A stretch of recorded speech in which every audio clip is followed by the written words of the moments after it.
Ang NBA trade deadline mga kabasketball ay less than 2 weeks away na may maraming ginagawa sa paligid ng liga tungkol sa mga potential deals and which notable players could be playing sa ibang uniform pagkatapos ng February 6 kung saan ang Los Angeles Lakers mga kabasketball ay posibleng gumawa ng ilang moves.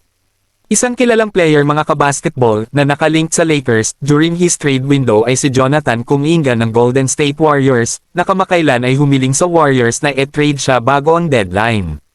Dahil determinado si Kuminga mga kabasketball na i-trade bago ang February's deadline, umiikot ang mga rumors tungkol sa kung saan siya maaaring mapunta na ang Los Angeles ay isang potensyal na destinasyon.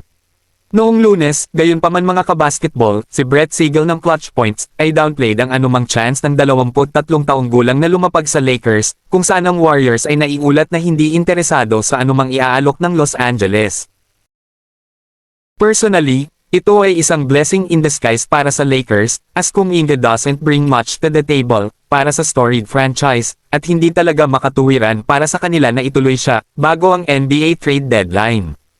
Hindi niya tinutugunan ang pangangailangan para sa koponan na mag-improve defensively, at ang tanging tunay na upside mga kabasketball, ay siya ay bata pa, at maaaring maging isang star.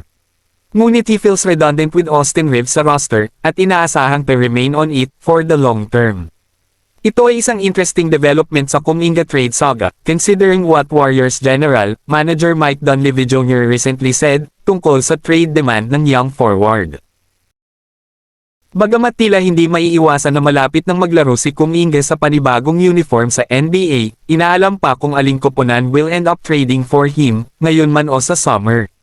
Habang nalalapit ang trade deadline mga kabasketball, hindi malinaw ang intensyon ng Lakers, susubukan nilang gumawa ng malaking swing, para magdala ng 3-and-D player, tulad ni Herb Jones o Andrew Wiggins, o mag-trade para makakuha ng asset to make a run at Milwaukee Bucks superstar na si Giannis Antetokounmpo, sa off-season.